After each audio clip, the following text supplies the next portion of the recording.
আজকের গল্প প্রায়শ্চিত্ত। গল্পটি লিখেছেন প্রতীতি চৌধুরী। দিন রজনী কত অমৃত রস। পরিচিত ধীর পায়ের চলনে নীলাদ্রির গুনগুনানিতে ছেদ পড়ল। শব্দটা যেন ইতস্তত করেও শেষমেশ ওর পিঠ ঘেঁষে দাঁড়ালো। আসব? এসেই তো পড়েছ। ঘাড় না ঘুরিয়ে নির্বিকার জবাব দেয় নীলাদ্রি। দাদা? আগন্তুকের স্বরটা কেমন কাঁদো কাঁদো ঠেকল। এবার খানিকটা বাধ্য হয়ে নীলাদ্রিকে মুখ ফেরাতে হলো। বলো, কি বলবে? আমি পাপ করেছি দাদা, অনেক পাপ। তোর সংসার ভেঙেছি, বোন হয়ে তোর জীবনটাই শেষ করে দিয়েছি। কথাগুলো শুনে নীলাদ্রির যতটা বিচলিত হওয়ার কথা ছিল ততটা হলো না। ঘাড় ঘুরিয়েও তাকালো টেবিলের সামনে খোলা জানালাটার দিকে। নীলিমা আবার কাঁদো কাঁদো গলাতে বলল, তুই আমাকে শাস্তি দে দাদা। নীলাদ্রি গম্ভীর স্বরে বলল, ওসব পুরনো কথা মনে করে আর কি হবে নীলু? যে যার নিজের কর্মফল ভুগছি। তাছাড়া আজ শাস্তি কেন? তোকে কিছুই দেবার সামর্থ্য আমার নেই। নীলিমা কাঁদতে কাঁদতে ওর দাদার পায়ে লুটিয়ে পড়ল। নীলাদ্রি চাইলেও নীলিমাকে সরাতে পারল না। পারবে কি করে? গত 8 মাস ধরে যে নীলাদ্রির জীবনটা এই হুইল চেয়ারেই বন্দি। নীলিমা আক্ষেপ করতে রইল। বৌদি সত্যিই দেবী ছিল দাদা। নিজের সুখ স্বাদ ছেড়ে শুধুই আমাদের সংসারের জন্য ভেবেছিল। আর সেই দেবীর বিসর্জন যে আমরা নিজের হাতে করেছি। নীলাদ্রি চোখ দুটো আবছা হয়ে আসছিল। প্রিয়াঙ্কা স্মৃতি যে আজও ঘরের এদিকে ওদিকে ছড়িয়ে আছে। বাবা মারা যাবার পর অভাবের সংসারে হাল ধরতে নীলাদ্রিকেই কলেজের পড়া মাঝপথে ছেড়ে কারখানার কাজে জয়েন করতে হয়েছিল। মা আর বোনকে নিয়েছিল নীলাদ্রির ছোট্ট সংসার। নীলিমা তখন সবে মাধ্যমিক দেবে। নীলাদ্রি কিছুতেই চায়নি ওর বোনের পড়াশোনাটাও বন্ধ হয়ে যাক। এদিকে তখন বাবা রেখে যাওয়া ঋণের বোঝা, অন্যদিকে সংসারের খরচ। জীবনের সেই চরম আর্থিক সংকটের দিনগুলোতে নীলাদ্রির পাশে ছিল একমাত্র প্রিয়াঙ্কা। হিমাদ্রি বারুই মারা যাওয়ার পর নীলাদ্রির নিকট আত্মীয়রা পর্যন্ত যখন মুখ ফিরিয়ে বলেছিল, মাতালের সংসারে অনুদান করার মতো বাড়তি পয়সা আমাদের নেই, তখন প্রিয়াঙ্কাই পারেনি নীলাদ্রিকে ঘৃণা করতে। নিজের পকেট মানি, কলেজের বই কেনা টাকাটাও নির্দ্বিধায় তুলে দিত নীলাদ্রির পরিবারের সাহায্যের জন্য। নীলাদ্রির মনে আছে, কলেজের পিছনে বড় অশ্বত্থ গাছটার নিচে দাঁড়িয়ে প্রিয়াঙ্কা ওর হাতে হাত রেখে বলেছিল, অত চিন্তা করিস না নীল, আমি তো আছি তোর সাথে। নীলাদ্রি সেদিন বাচ্চাদের মতো কেঁদে বলেছিল, আমরা কি খুব খারাপ প্রিয়াঙ্কা? বাবা মদ খেত, জুয়া খেলতো বলে কি আমরাও নোংরা? কার পাপের শাস্তি আমরা পাচ্ছি বলতো? অশ্বত্থ গাছটার নিচে বসেই নীলাদ্রির মাথাতে হাত বুলিয়ে প্রিয়াঙ্কা সান্ত্বনা দিয়েছিল, কারো পাপের শাস্তি কেউ পায় না নীল। ওপরওয়ালা শুধু নিজের নিজের কৃতকর্মের ফলই ফিরিয়ে দেন। দেখিস, এই অন্ধকার দিনগুলো ঠিক কেটে যাবে। নতুন সূর্য কিরণ দেবে আমাদের জীবনে। প্রতিদিন সকালে কি নীলাদ্রি ওর ঘরের জানালাটা দিয়ে সেই নতুন সূর্যটারই খোঁজ করে? আনমনে বলল নীলাদ্রি, জানিস নীলু, মাঝে মাঝে মনে হয় সেদিন রোড অ্যাক্সিডেন্টে শুধু আমার শরীরের নিচটা কেন অসাড় হয়ে গেল, পুরো শরীরটাই যদি। নীলিমা সাথে সাথে নীলাদ্রির মুখে হাত রেখে কাঁদতে কাঁদতে বলল, এরকম কথা বলিস না দাদা, পাপ আমি করেছি, অথচ দেখ প্রায়শ্চিত্ত তোকেই করতে হচ্ছে। এতক্ষণে নীলাদ্রির দাড়ি ভর্তি গম্ভীর মুখে হাসির ছটা দেখা দিল। যদিও নীলিমা বুঝতে পারল এ হাসি চরম বিদ্রূপের হাসি, নিজের জীবনের প্রতি ব্যঙ্গের হাসি। জানিস নীলু, প্রিয়াঙ্কা বলতো, কারো পাপের শাস্তি অন্য কেউ পায় না, উপরওয়ালা শুধু নিজ নিজ কৃতকর্মের ফল ফিরিয়ে দেন। আজ হয়তো প্রিয়াঙ্কার বলা কথাটাই আমাদের জীবনে বুমেরাং হয়ে ফিরে এসেছে। নীলিমা উঠে দাঁড়িয়ে চোখ দুটো মুছে জানালার দিকে এগিয়ে গেল। কোথাও কোনো সূর্যকিরণ দেখতে পাচ্ছিস নীলু? নীলিমা অবাক হয়ে ওর দাদার দিকে ঘুরিয়ে তাকিয়ে বলল, এখন যে রাত্রিবেলা দাদা। হ্যাঁ রে, এই রাত, এই অন্ধকার আর আমাদের জীবনে কখনো শেষ হবে না। নীলাদ্রির কথাগুলো যেন বুকের ভিতরে অনুরণিত হতে লাগলো নীলিমার। প্রিয়াঙ্কা বৌদির সাথে কি ও কম অন্যায় করেছে? নীলিমার বেশ মনে আছে সেই দিনগুলোর কথা। প্রিয়াঙ্কা তখন নিজের বাবা মা, বিরাট বাড়ির সুখ ঐশ্বর্য সব কিছু ছেড়ে এসেছে নীলাদ্রিদের ছোট্ট এক কামরার ঘরে। নীলিমা ইচ্ছা করলেই পারত প্রিয়াঙ্কাকে নিজের দিদির মতো আপন করে নিতে, কিন্তু তার পরিবর্তে প্রিয়াঙ্কার ওই মেম সাহেবের মতো গায়ের রং, দেবী প্রতিমার মতো মুখশ্রী এসবে হিংসা করতে শুরু করে দিল। নীলাদ্রি আর নীলিমা দুই ভাই বোনই ছিল বড্ড সাদামাটা দেখতে। সেখানে ওদের ঝুপড়ি ঘরে এরকম রূপের ঝলক নিয়ে রাজকন্যের আগমন তো প্রতিবেশীদেরও সহ্য হচ্ছিল না। সাধারণ একটা সুতির শাড়ি পরে প্রিয়াঙ্কা রাস্তার ধারে ট্যাপে জল আনতে গেলেও পাড়ার সবাই হাঁ করে তাকিয়ে থাকতো ওর রূপের দুতির দিকে।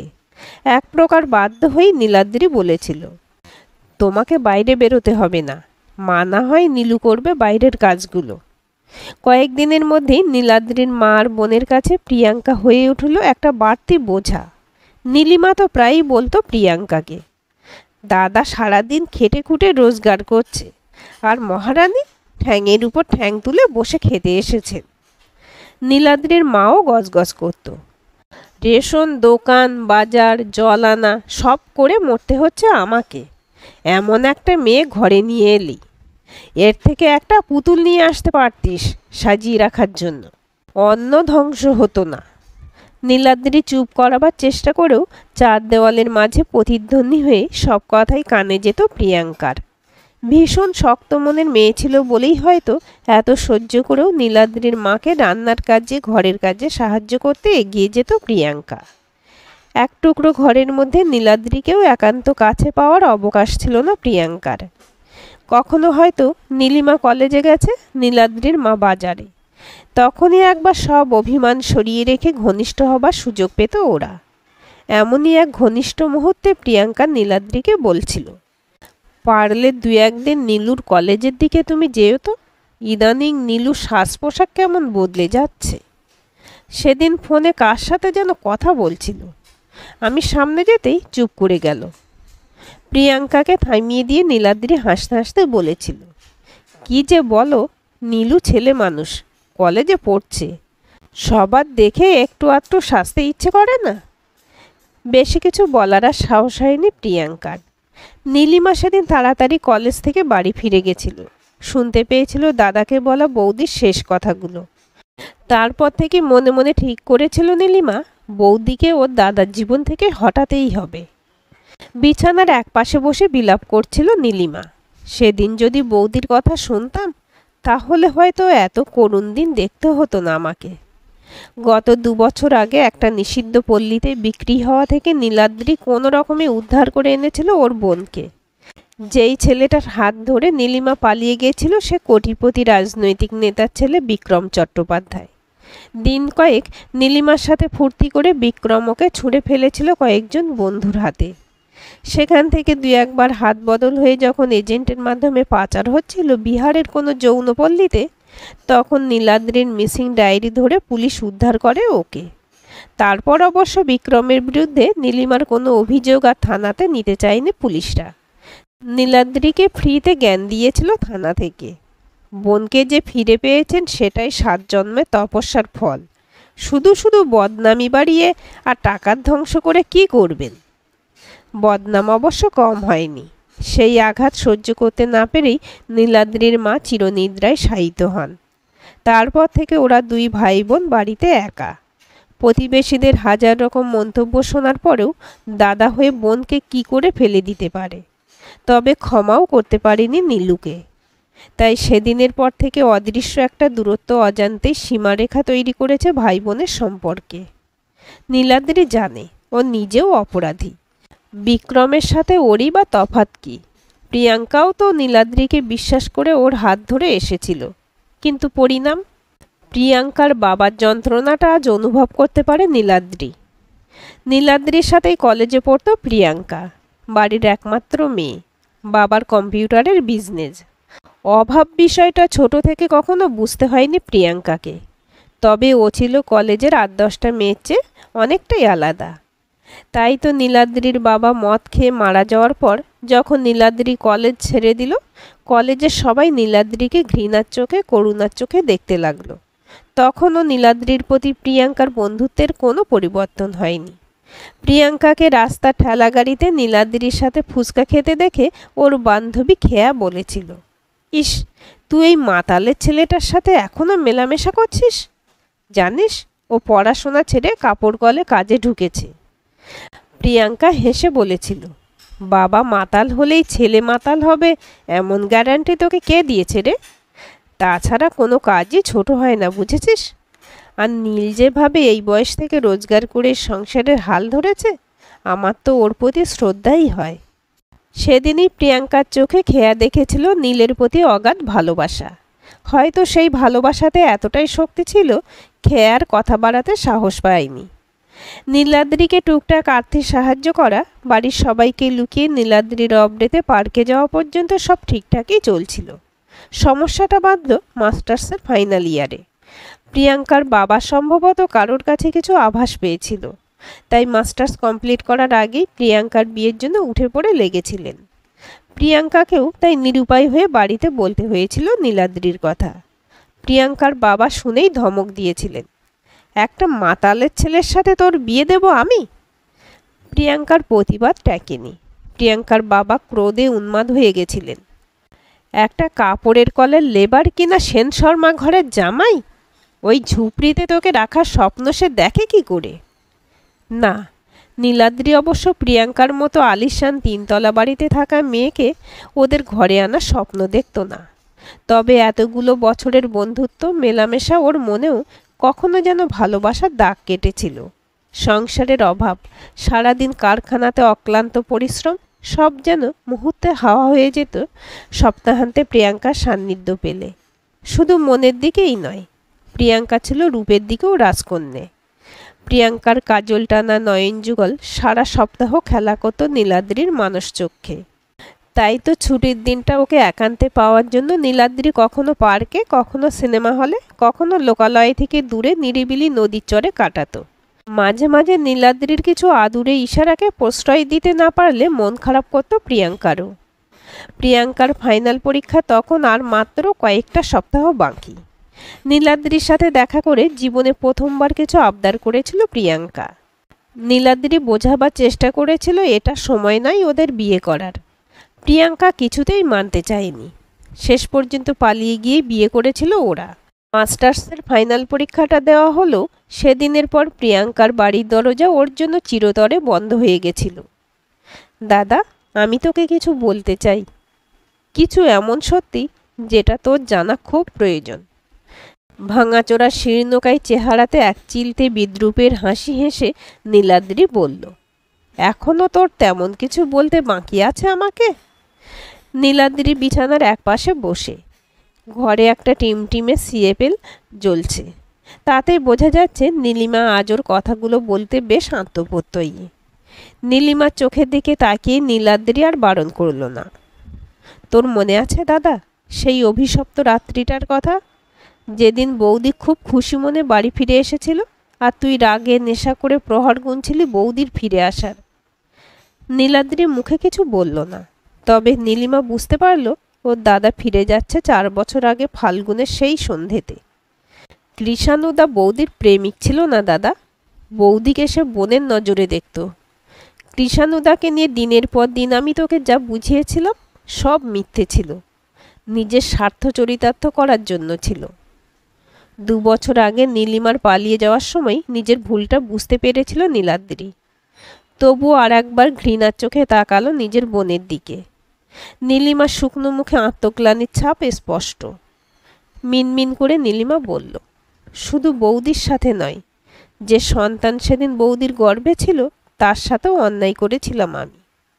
নীলাদ্রির কপালে ভাঁজ পড়ল, অস্পষ্ট স্বরে বলে উঠল, সন্তান? নীলাদ্রির সায় না থাকলো দিন রাত অন্ন ধ্বংসের খোঁটা শুনতে শুনতে নাজেহাল হয়ে প্রিয়াঙ্কা একটা সফটওয়্যার কোম্পানিতে ডাটা এন্ট্রি অপারেটরের কাজে জয়েন করে। যদিও চাকরিতে জয়েন করার আগে ও জানতো না কৃষাণু ওই সফটওয়্যার কোম্পানির ম্যানেজার। কৃষাণুর সাথে প্রিয়াঙ্কার পরিচয় ছিল বাপের বাড়ির সূত্রে। ওদের দুজনের বাবারা ছিল ঘনিষ্ঠ বন্ধু। নীলাদ্রির আপত্তি থাকলেও প্রিয়াঙ্কা চাকরিতে জয়েন করার পর ওদের ঘরে শ্রী ফিরছিল। 1.5 বছরের মধ্যেই 1 কামরার ছোট্ট ঘরটা 2 কামরা হয়ে দোতলার জন্য দেওয়াল উঠছিল। কিন্তু অফিস থেকে ফেরার সময় মাঝে মাঝে কৃষাণুর প্রিয়াঙ্কাকে বাড়ির কাছে ড্রপ করে দেওয়াটা খুব অশোভনীয় লাগতো নীলাদ্রির। রাতারাতি বাড়ি মেরামত, দোতলার কাজ শুরু হওয়াতে প্রতিবেশীরাও ঈর্ষান্বিত ছিল। প্রায়শই নীলাদ্রির ফ্যাক্টরি থেকে ফেরার সময় কানে আসতো কথাগুলো, সুন্দরী বউকে দিয়ে কি কাজ করানো হয় সেটা কি বুঝি না, নাগর আবার গাড়িতে করে বাড়ি দিয়ে যায়।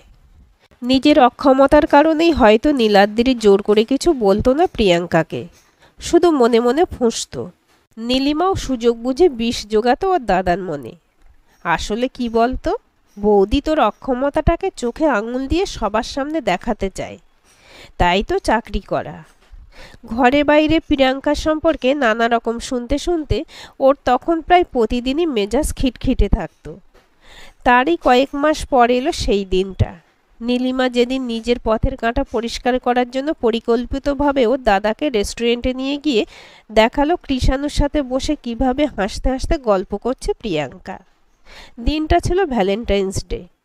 সকালে নীলাদ্রি প্রিয়াঙ্কাকে বলেছিল, বিয়ের পর থেকে তো সেভাবে আর কোথাও বেরোনো হয়নি, চলো আজ বিকেলে একটু ঘুরে আসি।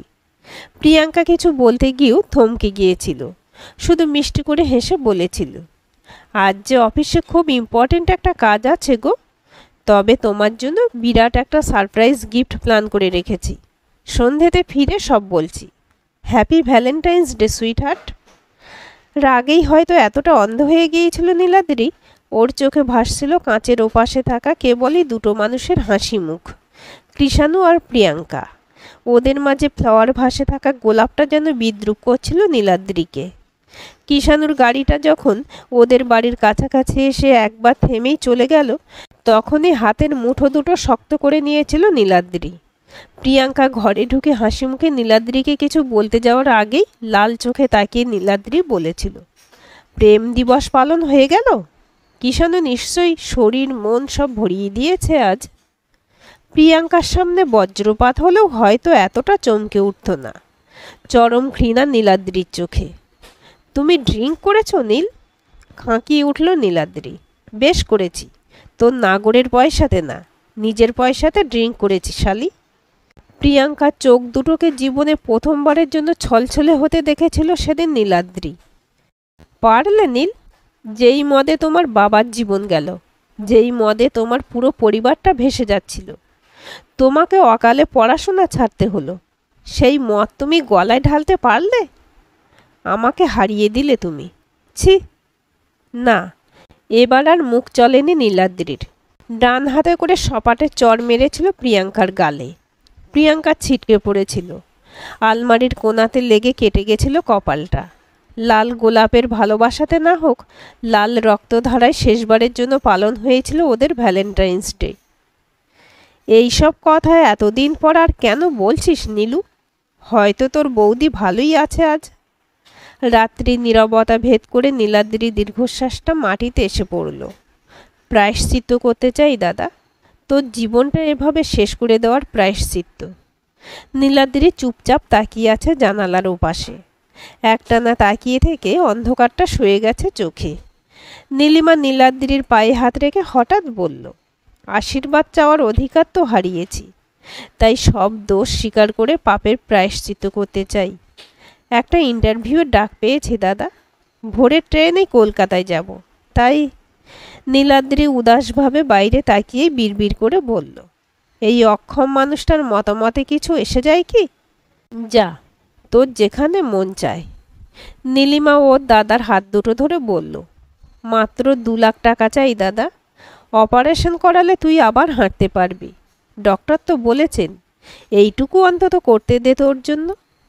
কয়েক মুহূর্ত দুজনেই নীরব। নীলিমা চৌকাঠ পেরোতে যাওয়ার আগে মিনমিন করে বলল নীলাদ্রি, আমার সেই সন্তান, সে কি সূর্যকিরণ দেখেছিল?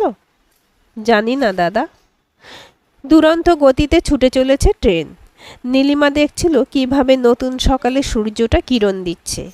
আজ মাত্র 2 লাখ টাকা চাই ওর, অথচ বিক্রমের সাথে সম্পর্কে থাকার সময় কত লাখ লাখ টাকার ড্রেস, জুয়েলারি, কসমেটিক্স বাড়িতে নিয়ে আসতো। নীলাদ্রি কিছু জিজ্ঞাসা করলে বলতো সেইগুলো নাকি ওর কোনো বড়লোকে বান্ধবীর দেওয়া।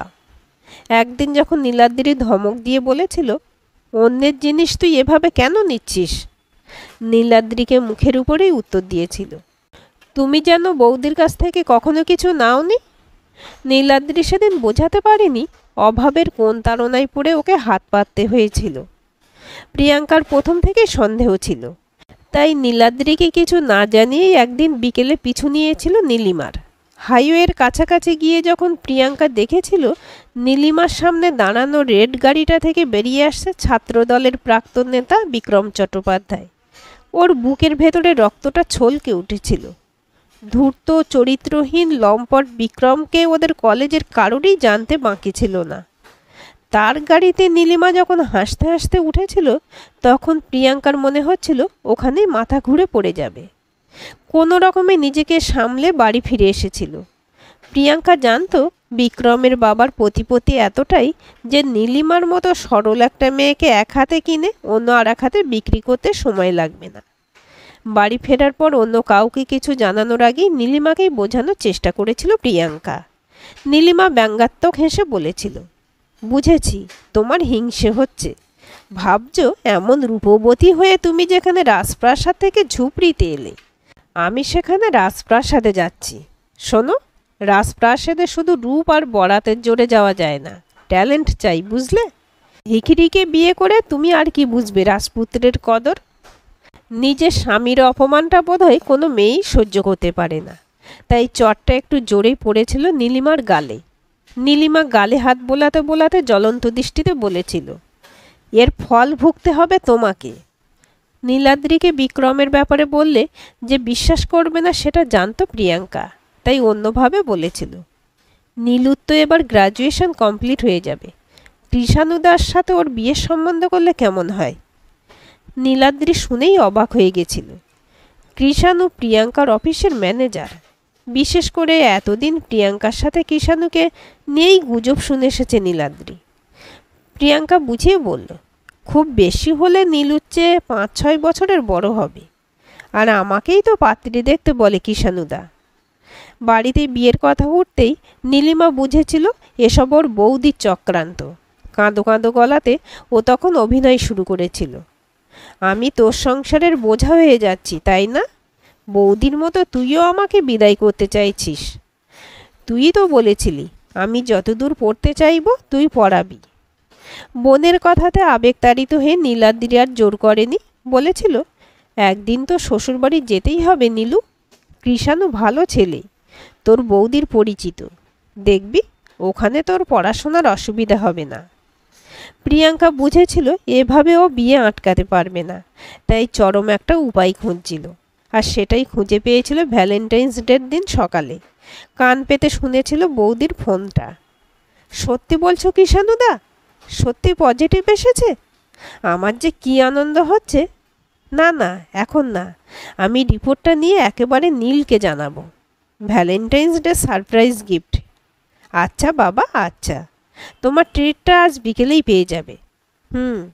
অফিস থেকে ফেরার পথে ফুড কোর্টে। দাদার চোখে বৌদিকে নিচে নামাবার এই গোল্ডেন চান্সটা সেদিন মিস করেনি নীলিমা।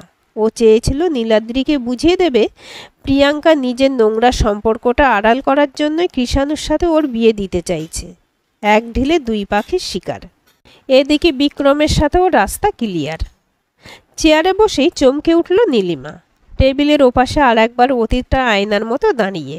কয়েক মুহূর্তের নিস্তব্ধতার পর ফাইলটা টেবিল থেকে নিয়ে চলে যেতে উদ্যত হলেই ডিজি কম্পিউটেক কোম্পানির হেড মিসেস প্রিয়াঙ্কা বলে উঠল, পালিয়ে যাওয়াটাই সমস্যার সমাধান নয় নীলু, তোমার সিভি দেখেই ইন্টারভিউয়ের জন্য ডাকা হয়েছে।